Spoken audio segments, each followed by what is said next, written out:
Sa ngayon po, maaari ko pong imbitahan ng bawat isa na tumayo at tayo po ay magkaroon muna ng individual and silent prayer.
And now, let us lift our voices in worship with a song that reminds us the joy and peace of this joyful season as we celebrate the birth of our Savior, Lord Jesus Christ. Let us sing together, It's Christmas.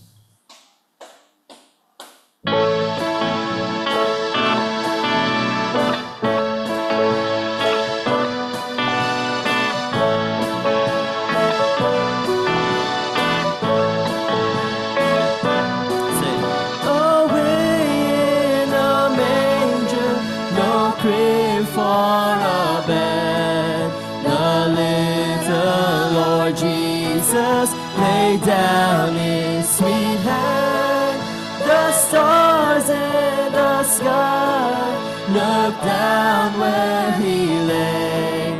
The little Lord Jesus asleep on the hay. Alone the baby awakes, but little Lord Jesus, no crying he makes. The lovely Lord Jesus looked down from the sky and stayed by my cradle till morning is nigh. It's Christmas, the angels are singing, and I know the reason, the Savior is born. It's Christmas, the bells are ringing, and I feel like shouting, joy to the world. Be near me, Lord Jesus, I ask thee to stay. Fly me forever and love me, I pray. Bless all the dear children in thy tender care, and fit us for heaven to live in thee there. It's Christmas. It's Christmas. The angels are singing, and I know the reason, the Savior is born. It's Christmas, the bells are ringing, and I feel like shouting, joy to the world. Let us sing one more time. It's Christmas. It's Christmas. The angels are singing, and I know the reason, the Savior is born. It's Christmas, the bells are ringing, and I feel like shouting, joy to the world, joy to the world. Joy to the world.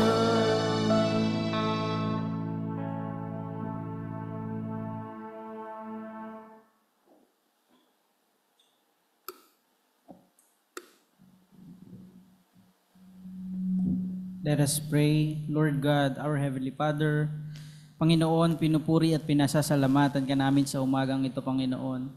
Tunay, Panginoon, na napakadakila mo at pinakita mo yan sa umagang ito. Dalangin namin, Panginoon, na patuloy mo po kami, Panginoon, na samahan, Panginoon, sa aming pagsamba. At patuloy mo rin po kami, Panginoon, na gabayan na mabigay namin, Panginoon, ang karapat-dapat na papuri at maluwalhati ka namin sa umagang ito. Patuloy mo kami samahan, Panginoon, hanggang matapos, Panginoon, ang event namin mamaya, Lord, at ang pagsamba na ito. Ito lamang po ang aming samot dalangin sa pangalan ni Kristo Jesus, namin dakilang tagapagligtas. Glory be to the Father and to the Son and to the Holy Ghost, as it was in the beginning, is now and ever shall be, world without end. Amen. Amen. Maaari na po tayo umupo.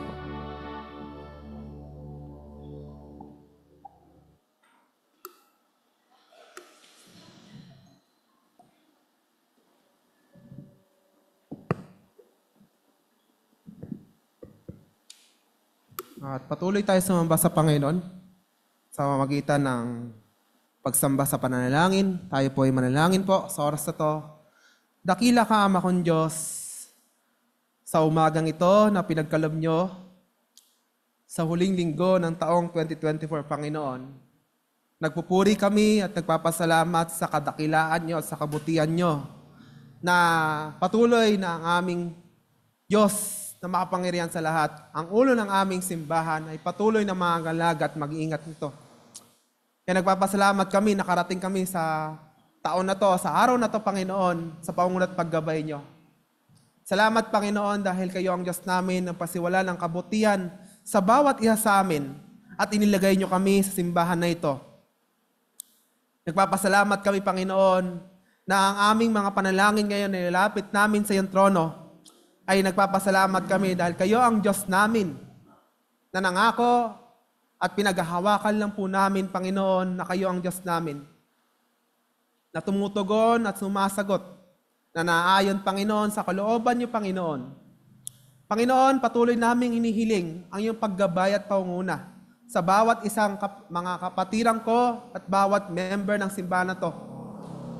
Nasa gitna ng mga pagsubok, Panginoon, na dinagdaan namin sa taon nito, nagpapasalamat kami.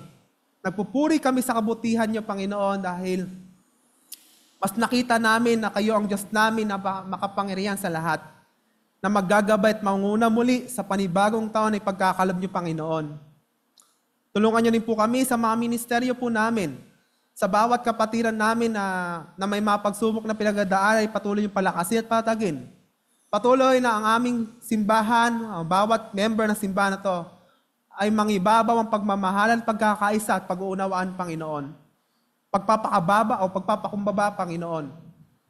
Kagaya ng iyong anak na si Jesucristo, na magiging example namin kung paano niya sinabuhay ang buhay na ito. Makita po nawa ang bawat isa sa amin sa buhay namin ang Christ-likeness, Panginoon. Hindi aming sarili ang sinasabuhay, kundi kayo, Panginoong Jesucristo, na aming Panginoon at tagapagligtas. Sa tulong ng Banal na Espiritu ay, Panginoon, tulungan niyo kami na maging wise, Panginoon, sa pamumuhay, kundi puspos ng Banal na Espiritu sa bawat lakarin ng aming pamumuhay. Makita nawa ang mabuting balita sa bawat buhay namin at patuloy namin ito hihayag sa lahat ng tao at gamparan namin ang tunay na misyon ng simbahan na to, na gawing disipulo ang lahat ng lipi niyo, Panginoon. Pagpalaan niyo rin po kami ng kalakasan, Panginoon, sa mga ministeryo ang harapin namin sa buong maghapon na to, lalo na mamayang hapon, Panginoon, sa aming ikapitong anibersaryo, Panginoon, ng aming independency. Pagpalaan niyo po si Pastor Gary sa pag-aatid ng mensahe mamayang hapon. Ganoon din sa aking mga kapatid na pupunta mula sa Kabuko, sa Fairview at ang mga pastor naming in-invite, Panginoon. At sama-sama kami magpuri at magpasalamat sa inyo sa katapatan nyo at sa kamangha-mangha nyong ginagawa at pagkilos sa aming simbahan, Panginoon. Ganoon din, tulungan nyo rin po kami sa aming mga pangailangan sa aming simbahan. Lalo na sa aming proyekto, sa susunod na taon, Panginoon, na matapos namin ang aming kisame. Nangangailangan kami ng 15 pirasong hardiplex at sa mga pangailangan namin ng aircon, Panginoon, we are praying for, Lord. Alam namin, mas mayaman ang aming Diyos. Hindi sa amin nakikita, Panginoon, anong hawak namin pera. But kami ay patuloy na nakatingin sa Panginoon, nangangalaga at nag-iingat sa aming simbahan na ipagkakalob ang aming lahat ng aming mga pangailangan. Ganon din, Panginoon, patuloy naming hinihiling sa inyo. Ang aming mga kabatiran na may karamdaman, patuloy, Panginoon. Salamat sa iyong paggabay kay Ate Cecil, Panginoon. Nakalabas ng maaga si Ate Cecil sa ospital at naging matagumpay ang kanyang chemotherapy. At nawa sa panibagong taon, naharapin niya, Panginoon, na patuloy harapin niya chemotherapy. Alam namin, kayo po ang aming Diyos.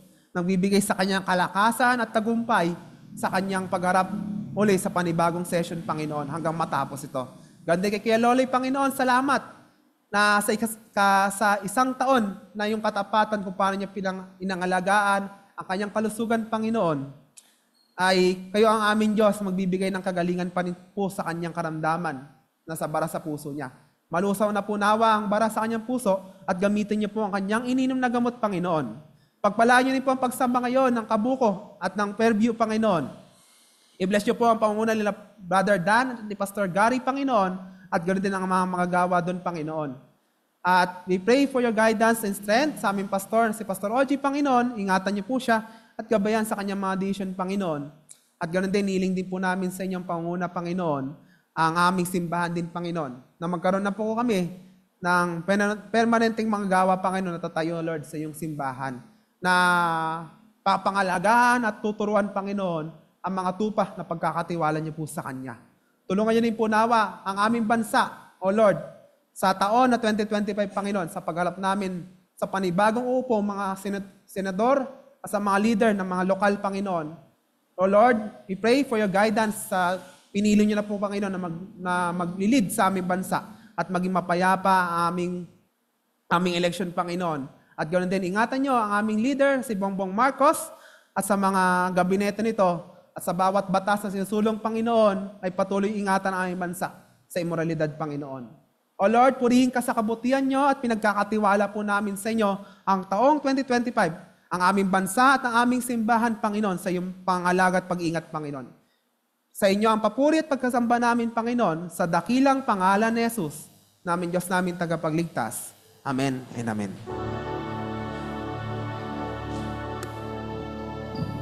Hear our prayer, O Hear our prayer, O Lord. Incline thine ears to us, and grant us thy peace. Amen.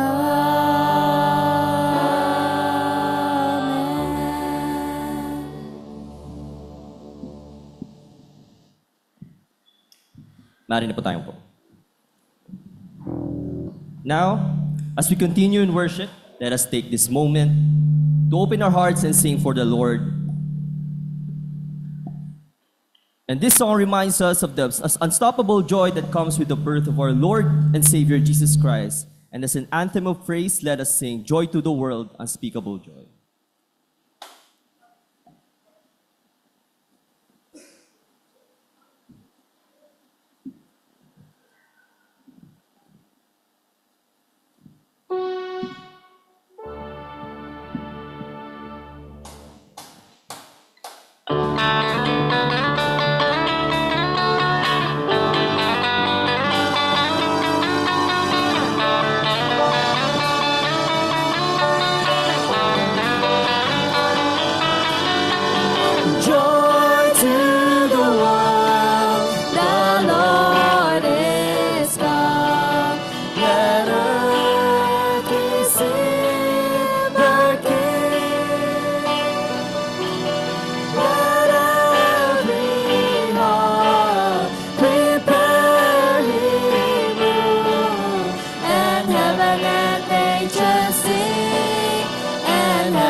It is Jesus whom He humbled Himself, who stepped down from heaven in order to save us. He deserves to be worshipped and bring ourselves and adore Him. Let us continue to sing, adore.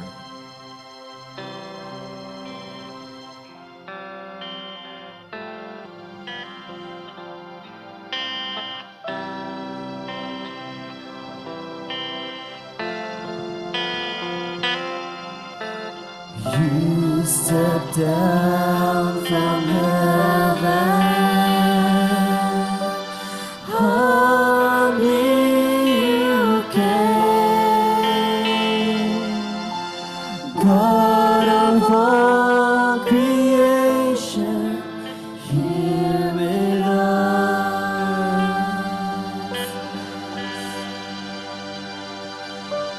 In a scarlet manger, Emmanuel,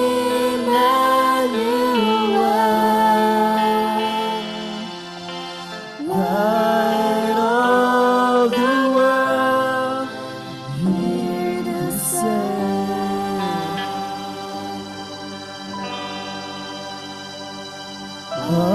Adore,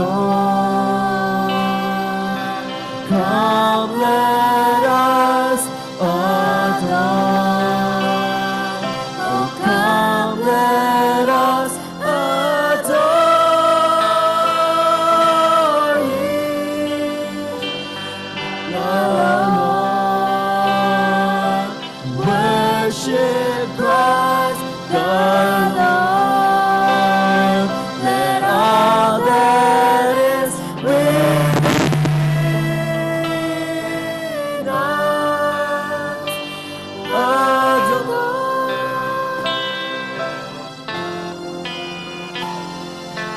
Wise men bring their treasures, shepherds bow low, angel voices sing of peace on earth.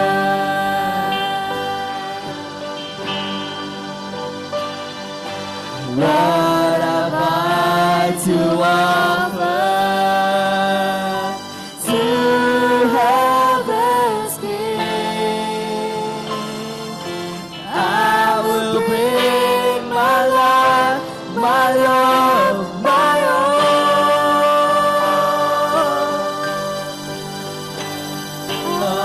Adore, come let us adore.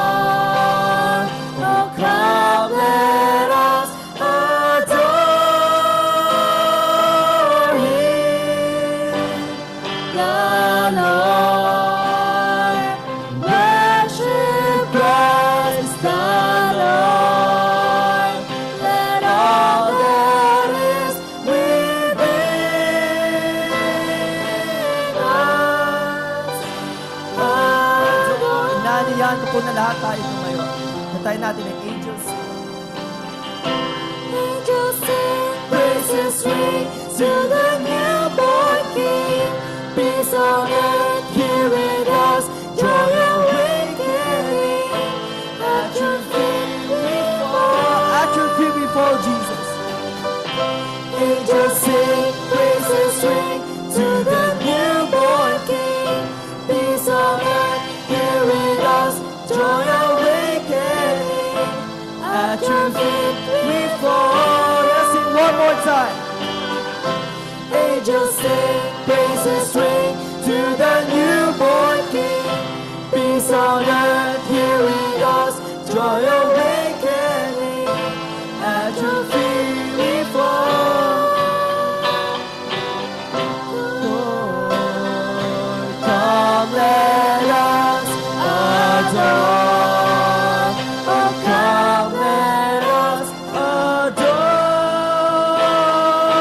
Him, the Lord. Worship Christ the Lord. Let all that is within us. Let us sing one more time. Adore. Adore, come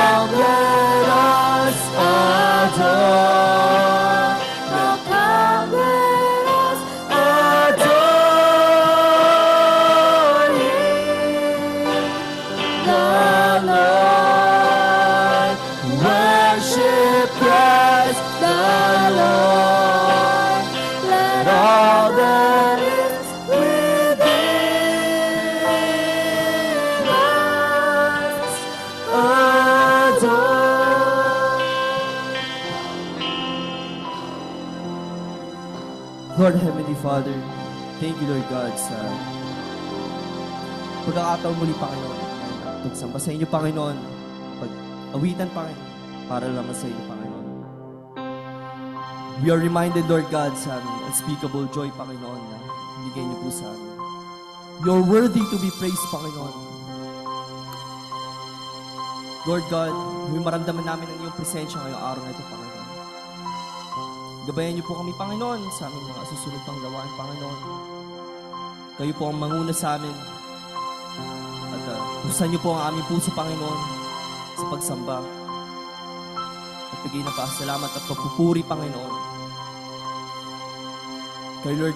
Kay Lord God lamang ang maluwalhati, Panginoon, ngayong araw na ito, Panginoon. Sa pangalan ni Kristo Jesus. Amen. Maaaring na po tayo.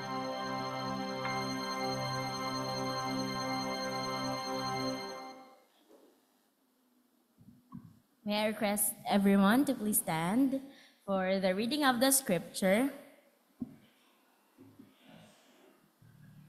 This is from the book of Luke, chapter 1, verses 46 to 55. Let me read. And Mary said, "My soul magnifies the Lord, and my spirit has rejoiced in God my Savior.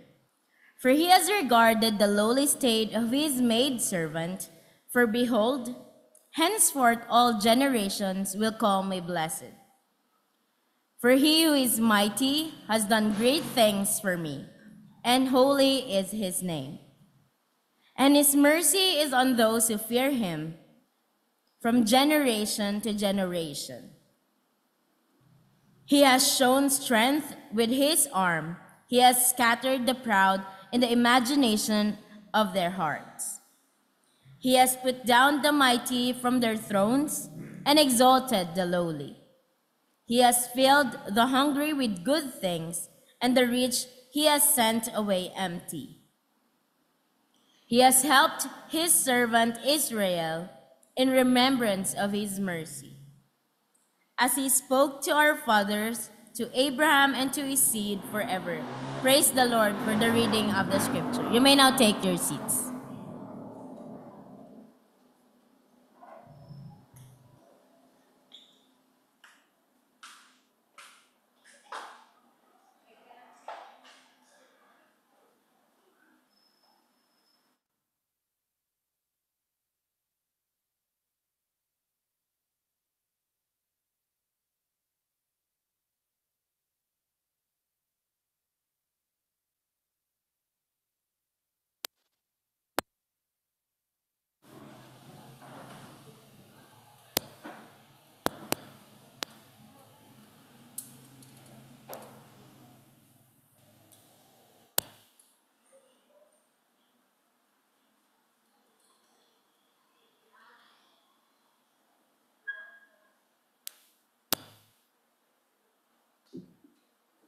At purihin ng Panginoon na sa oras na to ay tayo itadako ngayon sa ating pakikinig sa banal na salita ng Diyos.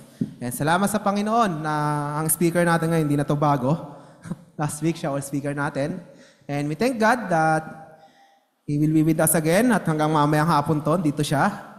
And we are thankful sa buhay ng ating kapatid na mag-speak sa atin ngayon.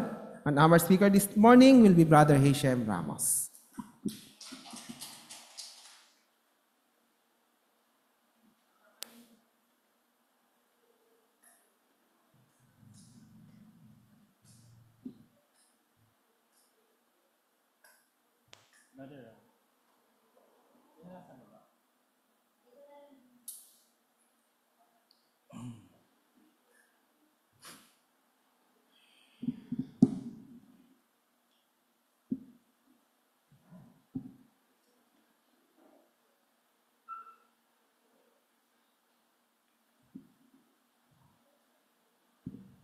Hello. Good morning. Morning po sa ating lahat. At muli, andito naman po ako para mag-speak, no? At salamat sa pribilehiyo muli na pinagkaloob ng ating Panginoon sa kanyang kahabagan, no, sa pag-aaral ng kanyang salita. na kung saan ay nag-led sa akin to make a message, to share the message and the Word of God. So, I was tasked po ni Pastor Oji para ibahagi sa inyo since malapit na po ang year-end, no? Pagtatapos ng taon, 2025. At ako po ay natasan na magbahagi about sa gratitude to the Savior. Ayan. So, before we begin po, before we dig deeper sa ating pag-aaral ng salita ng Diyos, inaanyayahan ko po ang bawat isa na yumuko. And let us first bow before the Lord in prayer. Let us pray. Heavenly Father, kayo na aming Panginoong Diyos na makapangyarihan at dakila sa lahat. Kami po, Panginoon, ay nagpapakumbaba na lumalapit sa inyo.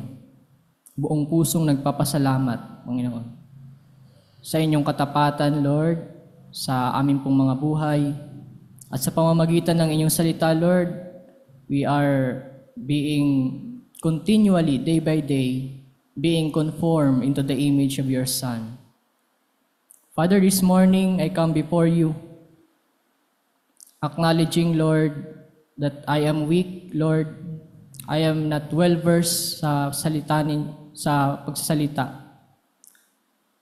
Father, help me sa akin pong pag-share ng message, for I am weak and only bones. Lord, empower me with the Holy Spirit as I speak your word, Lord. And open the hearts, Lord, of my brethren, so that your words may pierce their hearts and they may believe, O God. Thank you, Father, once again for this privilege that you had given to us. All these things I pray. We pray in Jesus' mighty name. Amen. So, ang ating pong title ng ating pag-aaralan today is Eternal Gratitude to My Savior. Ayan. So, may kita po ito. Let us open our Bibles. May mga Bibles po ba tayo? Let us open our Bibles to Luke chapter 1, verse 46 down to 47.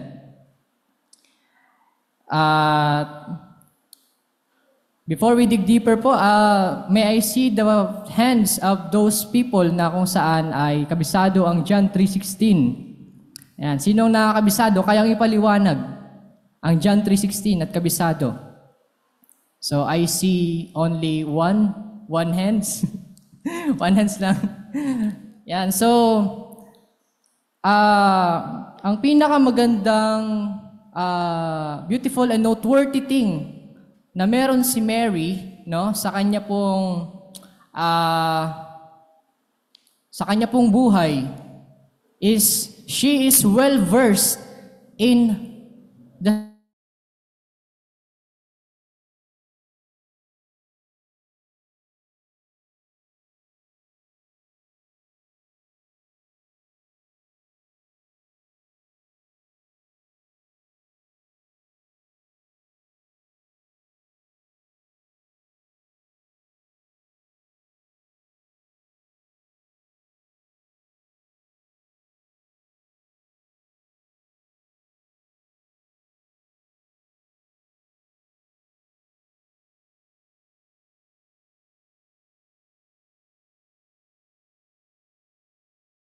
na siya sa salita ng Diyos. Specifically sa Torah. Ano ba yung Torah? Torah. The 5 books of Moses, which is Genesis, Exodus, Leviticus, Numbers, and Deuteronomy. And so the law of Moses. So Mary, from the young age, is well versed in Scripture. That's how she made this song of praise and adoration to God. Ano po? So, nakikita po natin sa ating title for today ang word na gratitude. And medyo mabilis lang po tayo ngayon, no? Kasi kala ko 1 hour eh.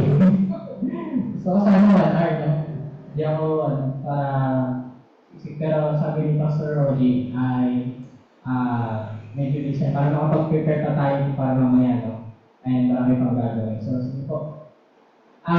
Mary is well-versed in scripture. Nakikita natin yan sa kanyang song, which is kaparehas sa Song of Hannah. Tell me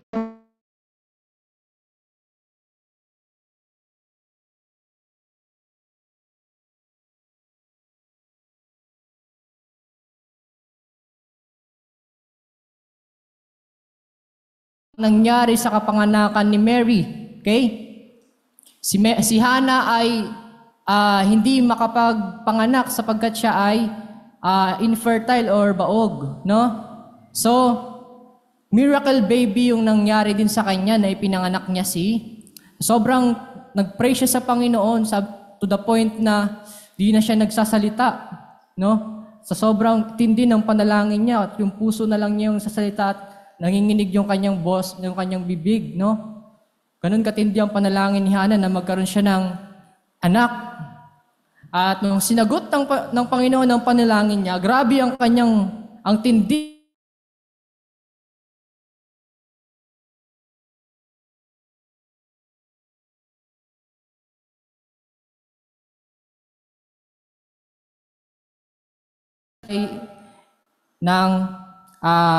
In all his life dedicated in serving the Lord. He is the last judge of Israel.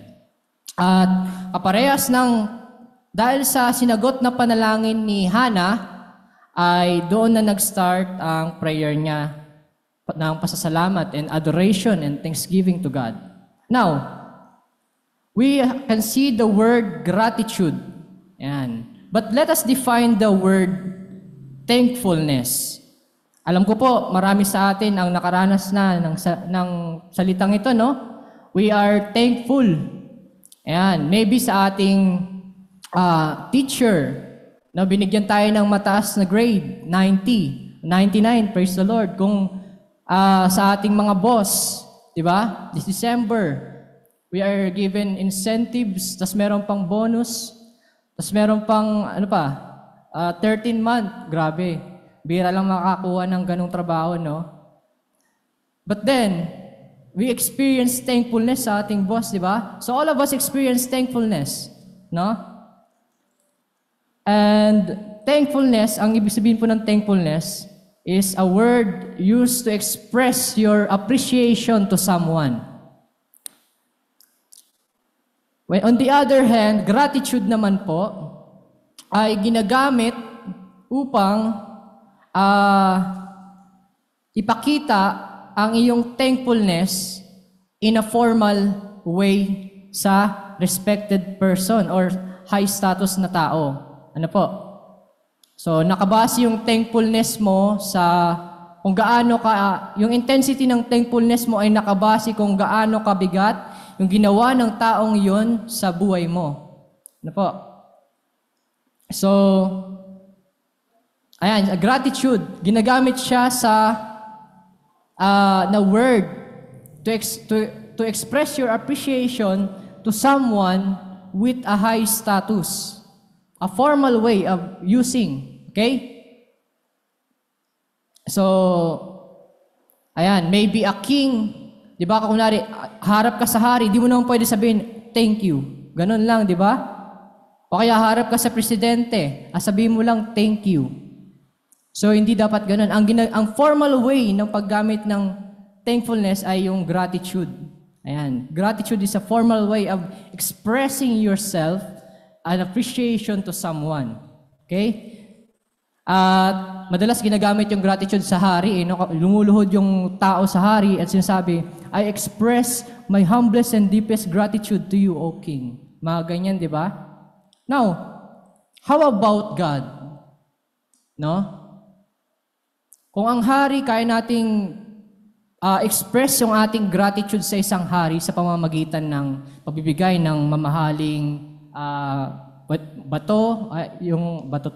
yung mamahaling mga bagay, no? To express your appreciation. How about God, no? God who created the universe, your life, your breath, everything that you have is from God, di ba? Kahit bilihin mo ang mga bituin sa langit at ibigay mo yun sa Panginoon as a form of gratitude, it is not enough because He created them. Sa Kanya yun nanggaling, no? So it is not enough to give. Kahit bumili ka ng isang planeta at ihandog mo yun sa Panginoon as a form of gratitude, it is not enough. No? Because He is God. He is the Almighty God. He is not only God, He is King, eternal, immortal. So how can we express? What form of gratitude can we express to God? No? And pag-aaralin po natin yan. So, gratitude or thanksgiving, giving thanks ay sinulat sa books, sa Bible for over 173 words, no? Times pala. 173 times, and we can see it in Ephesians chapter 5 verse 20 and 1 Thessalonians chapter 18. Ayan, example po ng and we are commanded to give thanks to God at all circumstances. Ayan. So are we doing it? Are we giving thanks to God at all circumstances? We are also commanded by Apostle Paul, no, to the Word of God, and it says in Philippians chapter 4 verse 6 down to 7 that we should pray with thanksgiving at all circumstances. No? How can we express the right way of gratitude and thanksgiving to God? Yan. So now we will move on and let us pag-aralan po natin ang Song of Mary. When she received the news, no, that she out of all the women in this world is blessed. Why? Because the Messiah that they long to see has come. At napili siya ng Diyos to carry the favor of giving birth to the Messiah. So gaano po ba katindi ang pasasalamat ni Mary, no? Ang kanyang gratitude sa Panginoon because at last, ang ipapanganak niya hindi ordinaryong baby, kundi prinsipe, at hindi lang prinsipe, kundi God incarnate. God incarnate. No? So, bakit na lang ganito yung inspiration ni Mary na nagawa niya yung ganitong klaseng awit? The song that she used to sing. Sabi niya, "My soul magnifies the Lord, and my spirit rejoices in God, my Savior." Wow. So, let us paghimay-himayin po natin ang mga sinabi ni Mary dito. I deeply want to na pag-aralan po natin yung buo niyang awit, no? Pero wala tayong ganun kahabang time. So let us focus on the two verses lang po, in 46 and 47. "My soul magnifies the Lord, and my spirit rejoices in God, my Savior." So bakit ganito na lamang yung pasasalamat ni Mary? What is her inspiration? Bakit niya nagawa yung ganitong awit? No? It starts in the Old Testament. No? Sino po ba yung last prophet in the Old Testament? He is Malachi, di ba? And after Malachi died, meron tinatawag na prophetic silence, 400 years of prophetic silence, at walang ni-raise na ang Diyos na mga propeta na kung saan ay magbabahagi ng mensahe niya. Silent ang Diyos. No? And from Abraham down to David, down to Judah, hanggang sa mga ilang propeta na ang dumaan, di pa rin nila nakita ang Mesiyas. They long to see the Messiah, no? Gustong-gusto nila kasi sobrang daming propesiya na ang naganap, ilang propeta na ang dumating, wala pa din yung Mesiyas. But then, why? Bakit ganun na lamang yung longing nila para makita ang Mesiya? It is because of their amazement. Una sa lahat, yung amazement nila sa mga propesiya. Kung paano matutupad ng ating Panginoon yung 300 plus na prophecy. Sobrang dami nun. So they were amazed and wondering how. What kind of Messiah can do this, no? Kaya niyang tuparin yung ganito kadaming propesiya. And the other thing is, they are confused. Alam niyo po ba yun? Hindi lang sila na-amaze sa propesiya, they are also confused. Bakit sila nako-confuse? Dahil meron kasi sinasabi na ang Mesiyas, ang tagapagligtas ay ipapanganak sa Bethlehem. Tapos meron ding prophecy na ang Mesiyas out of Egypt I called my son, di ba? Tapos meron namang prophecy na tatawagin siyang Nazarene, di ba? So they are confused. Paano ito mangyayari? So they long to see the Messiah because of the amazement and the joy that is in their heart. So, namatay na yung mga lolo ni Mary, wala pa rin dumadating na Mesiyas. Until the fullness of time came to Mary. Yan. Nagpakita ang anghel kay Mary at sinabi kay Mary, Mary being well-versed sa scripture, alam niya yung Torah, understood kung ano ang meaning nito. That she will become a vessel para ipanganak ang tagapagligtas. And after nun, she will be the mother of the Savior. So let us study the two parts of Mary's prayer. And two parts of Mary's prayer, the two mice, rather. Ayun, yung mice, hindi po yung daga, kundi yung mice which is my soul and my spirit. Yan. Sa Old Testament po, ay connected yan. Yung soul and spirit are only one. Yan. They are only one and it talks about ang buhay, patungkol yan sa buhay ng isang tao. Soul and spirit. Okay? So, there is a danger, beloved brethren, in giving worship to God. No?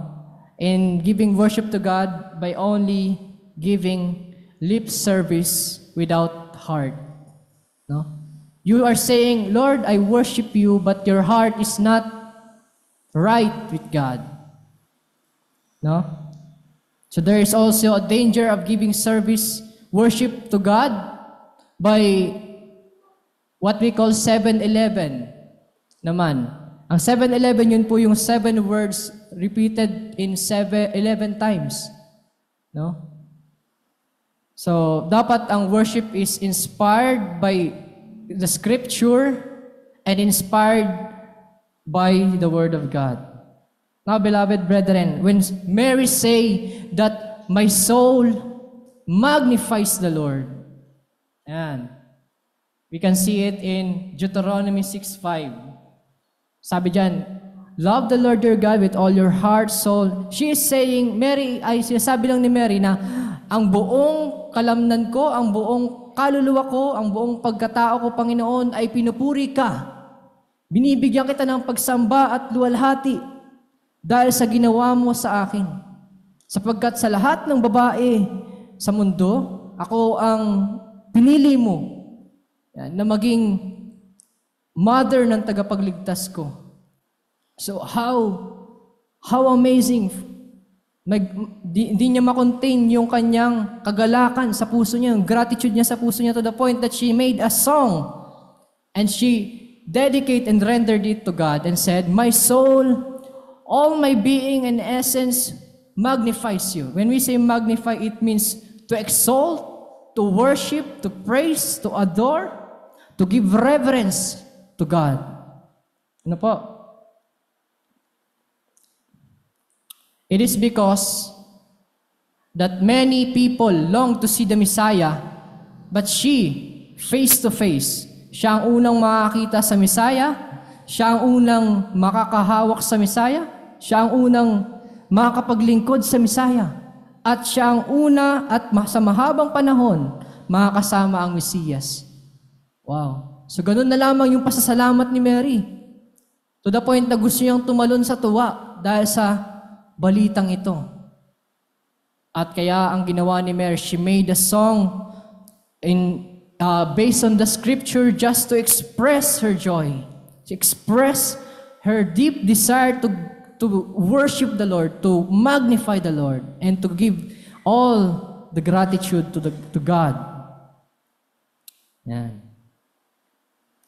Because throughout all the years, for the upcoming future, lahat ng tao ay tatawagin siyang blessed. No, even till now, di ba tinatawag natin siyang blessed? Because, why is she blessed? Because of this truth. Yan. So let us go to our second point, which is my spirit. Yan, which sa Greek ay pneuma. Pneuma. Ang ibig sabihin po ng pneuma, yung life essence ng isang tao, yung hininga ng buhay ng isang tao.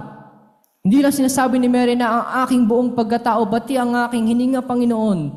All the days of my life, all the breaths that I have, wants to rejoice because of you being faithful for providing a Savior. No, marami po kasi tao na nagsasabi na si Mary ay hindi nagkasala at pantay yung kanyang status gaya sa Panginoon. So she is called Holy Mary. Dahil ang akala nila that Mary is sinless at Mary is holy. But then we can see here, sa ating pong passage, sa ating verse, sa verse 47, na ang sinabi diyan, my spirit rejoice in the Lord, God, my Savior. So Mary is also in need of a Savior. Because she is also in need of a Savior. Yan. At when we say rejoice, it means to be exceedingly glad. Hindi lang sinasabi niya na puno ng kagalakan ang aking puso, kundi punong-puno ng kagalakan ang aking puso to the point na hindi ko makontain ito at gusto ko ito ilabas, Panginoon. Di ba? So ganun na lamang ang tuwa ni Mary nang makuha niya ang balita that the Savior, Christ Jesus, is born. Wow. The feeling of joy that the angel gave to Mary ay talagang outstanding. So there is a doctor in theology, which is R.C. Sproul. Sabi ni R.C., Dr. R.C. Sproul, he said that ang case daw ni Mary is parang sa original story ng Cinderella. Yan. Bakit? Because there is a lady or a teenager from nakatira sa humble cottage and namumuhay humbly.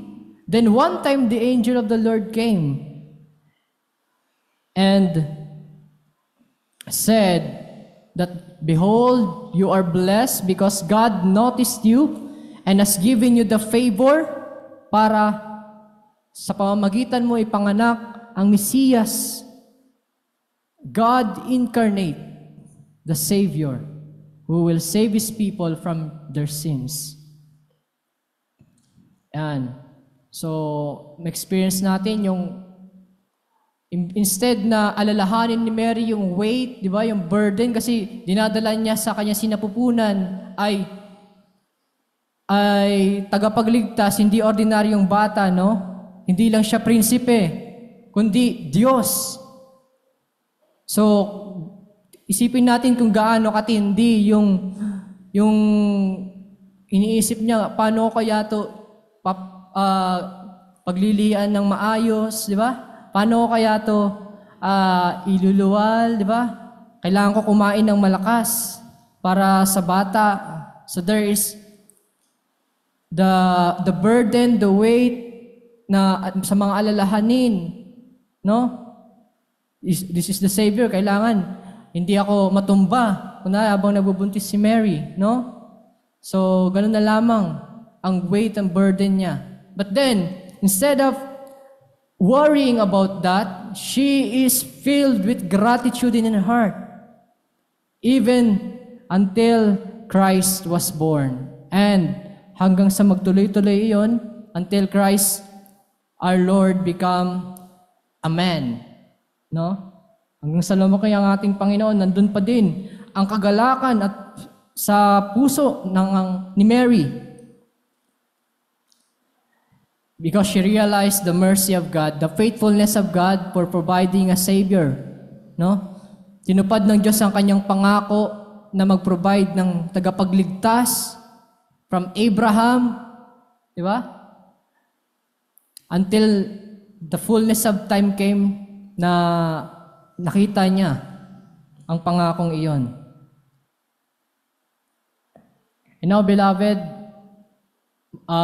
in Mary's case, it is special. But we are special too. Alam niyo po ba natin yon? We are granted mercy by God, no? By preaching to us the gospel of peace na ating tinanggap at pinanampalatayanan. Yan. We are blessed because God showed us mercy and preached to us the gospel of peace na ating natanggap at ating pinanampalatayanan at tayo ay naligtas sa kapahamakan. So napakabuti ng ating Panginoon. And it's Psalm 25 verse 6 says, "Remember, Lord, your compassion and your faithfulness, for they have been from the old." So it is the nature of God being compassionate, no? Hindi lang po si Mary ang in need of a Savior. We too are in need of a Savior. And through the mercy, yung kahabagan ng ating Diyos, we have received the gospel. So how can we express our gratitude to God? Yan, balik po tayo. What form of gratitude can we express to God? Hindi lang natin sasabihin, thank you Lord, thank you. Wala naman sa puso. No? When we say thank you Lord, or Lord, I express my gratitude to you, it is dapat with all your heart, with all your mind and soul, with all your spirit. Yan. That is the highest form of thankfulness we can say to God, no? In prayer. When you come to God in prayer, you should thank the Lord for His mercy. Buhay pa tayo hanggang ngayon. Salamat sa Panginoon. Nandito tayong lahat. Yan. Meron pa tayong kalakasan. Kompleto pa tayo. Ako kahit di na ako kompleto. Salamat pa rin sa Panginoon for His mercy. Okay? Ayan, papasalamat ako kahit nagsasaklay-saklay na lang ako pa. But then, I thank the Lord for His mercy. And I thank the Lord kasi through this nakalagayan ko, no, ay kinahabagan ako ng Panginoon to the point na hindi lang niya ako pinagaling, but binigyan pa na ako ng napakagandang regalo. It is the gospel. Okay? So how can you express your gratitude to God in this case, no? Ako, my soul and spirit gratefully rejoicing in the Lord, no? Because of this.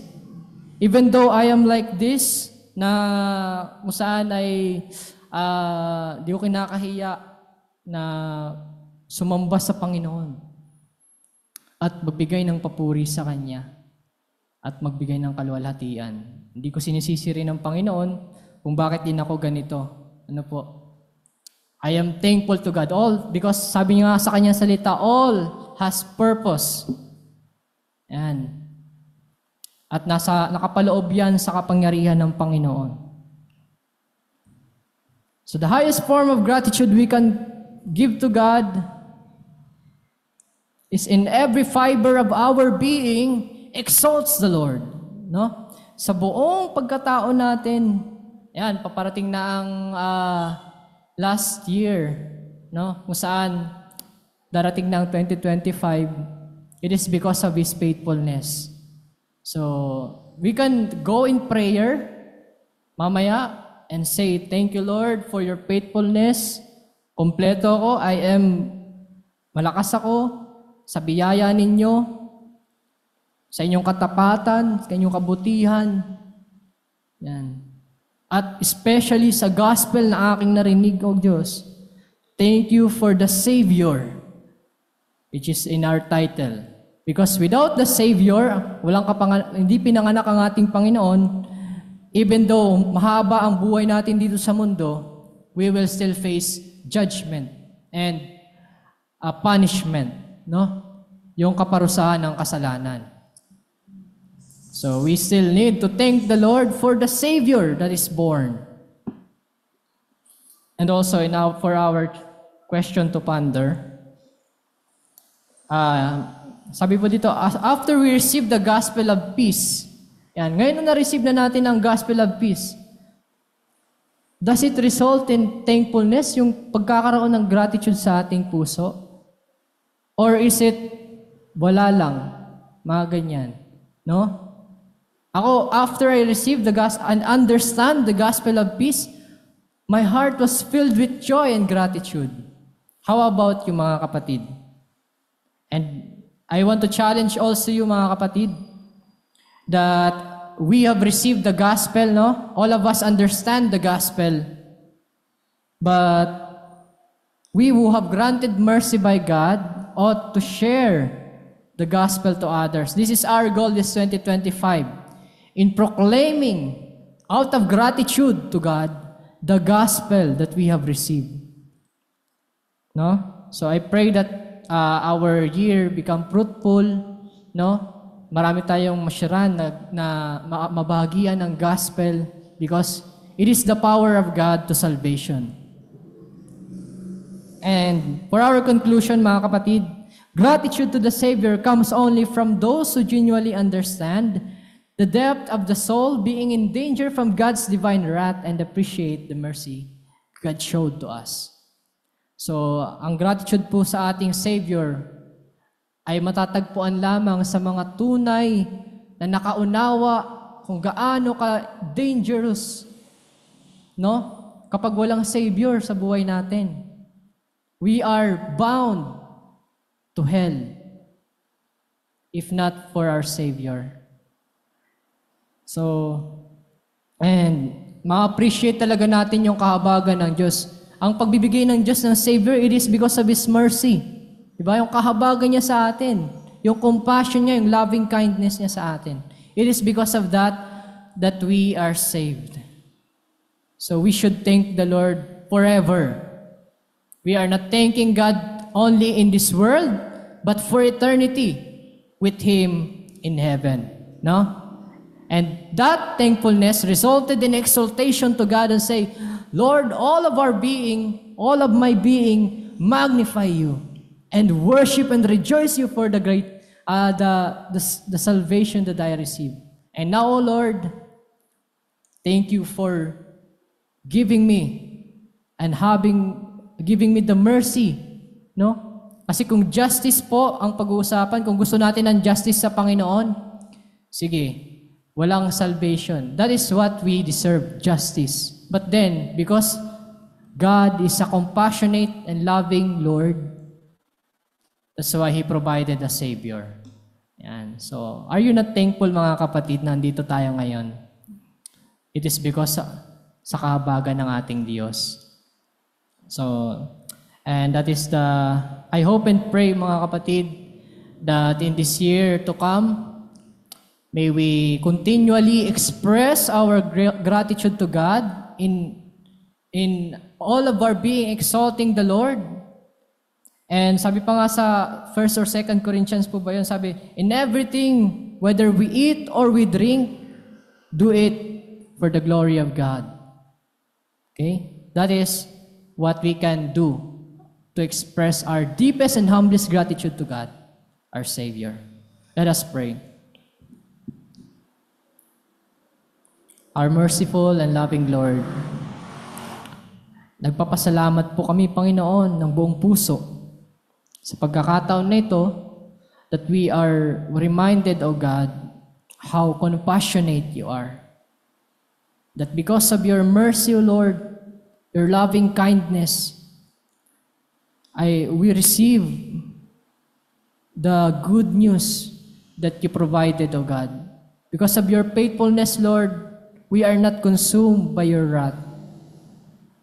And now, O Lord, we have received the Savior that you have provided, and believe, Father. Thank you, Lord, for everything. In all our being, we want to exalt you and praise you for this generosity, O God, for this mercy that you have given to us. Lord, continue to bless my brethren and give them the heart, Lord, the heart that is full of gratitude to our Savior. Thank you, Father, for all of these things. And may you bless, Lord, ang aming pong pagpapatuloy ng aming magawain sa hapon din, Panginoon. All these things we pray in Jesus' mighty name. Amen.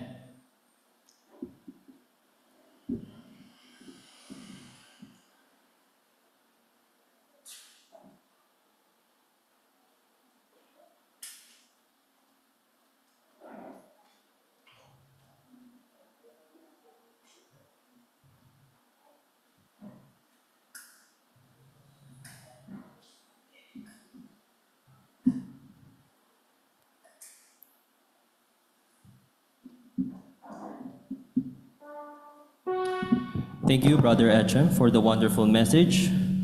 We are ought to express our gratitude for God has loving kindness and mercy.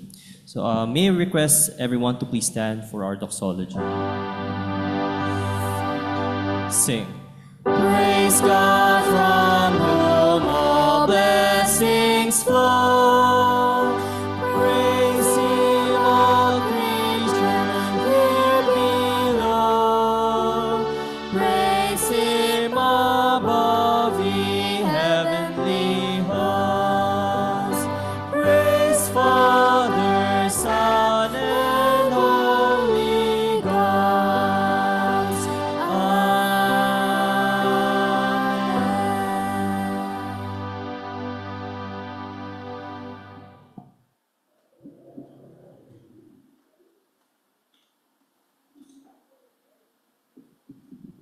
May I request everyone to please remain standing for the reading of the scripture.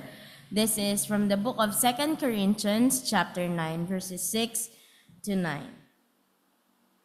But this I say, he who sows sparingly will also reap sparingly, and he who sows bountifully will also reap bountifully.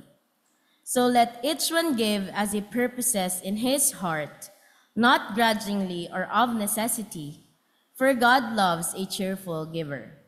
And God is able to make all grace abound toward you, that you, always having all sufficiency in all things, may have an abundance for every good work. Praise the Lord for the reading of the scripture. You may now take your seats.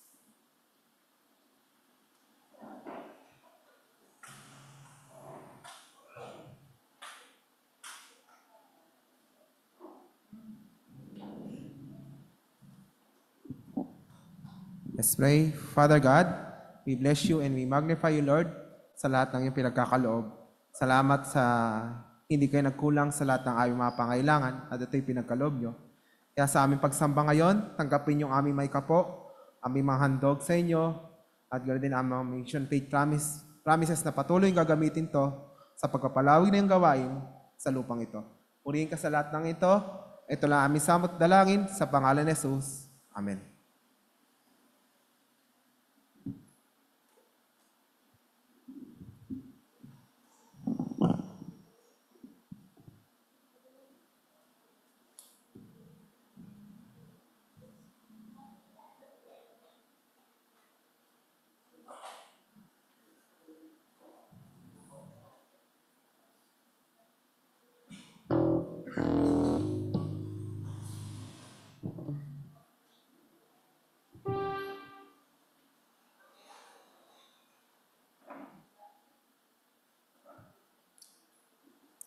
At sa pagkakataon pong ito, atin pong awitin ang ating pangwakas na awit. Let us sing, Yet Not I, but Through Christ in Me.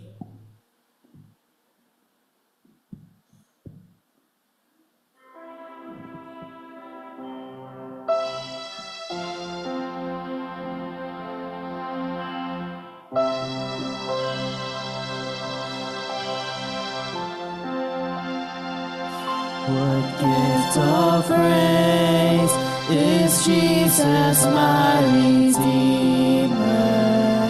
There is no more for heaven now to give. He is my joy, my righteousness and freedom, my steadfast love, my deep and boundless peace. To this I hold, my hope is only Jesus, for my life is fully bound to Him. Oh, how strange and divine, I can sing, all is mine, yet not I, but through Christ in me.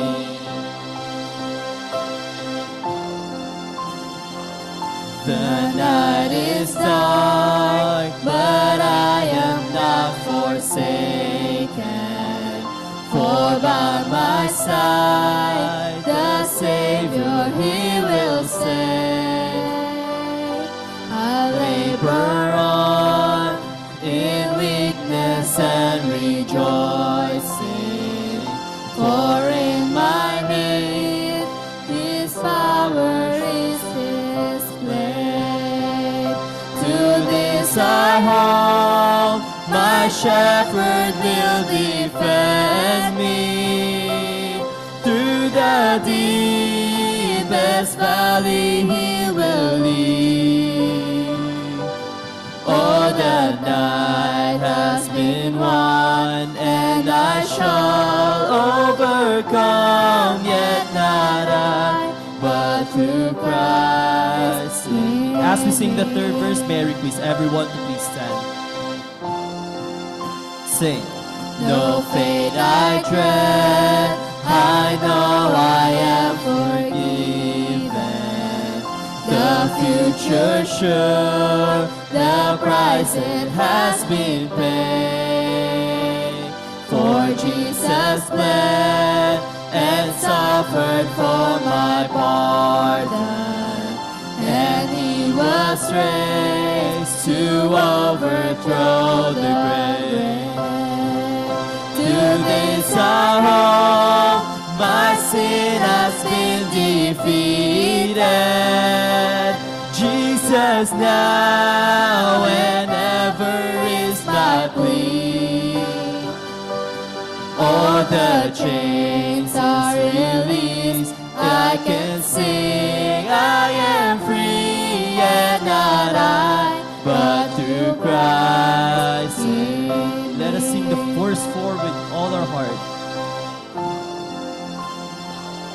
With every breath, I long to follow Jesus, for He has said that He will bring me home. And day by day, I know He will renew me, until I stand with joy before the throne. To this I hold, my hope is only Jesus. All the glory evermore to Him. When the race is complete, still my lips shall repeat, yet not I, but through Christ in me. To this I hold. To this I hold, my hope is only Jesus. All the glory evermore to Him. When the race is complete, till my lips shall repeat, yet not I, but through Christ in me. When the race is complete, Still my lips shall repeat, yet not I, but through Christ in me. Yet not I, but through Christ in me. Yet not I, but through Christ in me.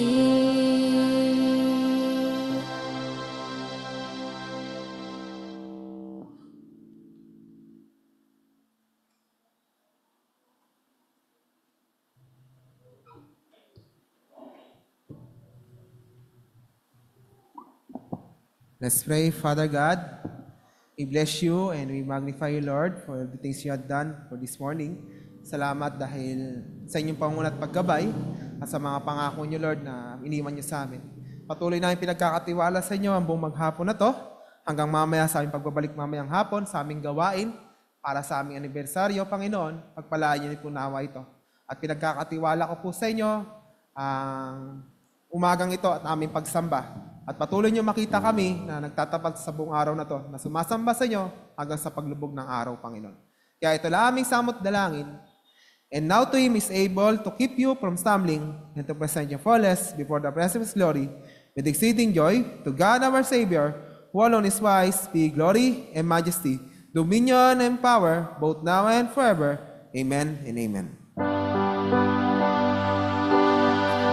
Sing. God has not given us the spirit of fear, but has given us the strength to obey. With power and sound mind, with loving, unfailing kind, oh, be not ashamed of His way. May the Lord find us faithful. May His word be your banner held high. May the Lord find us faithful every day, though we live, though we die.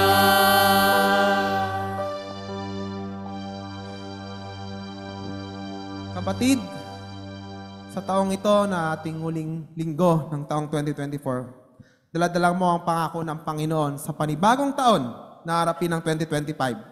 Dala-dala mo ang pangako ng Panginoon na wala kang papangambahal dahil higit kang managumpay.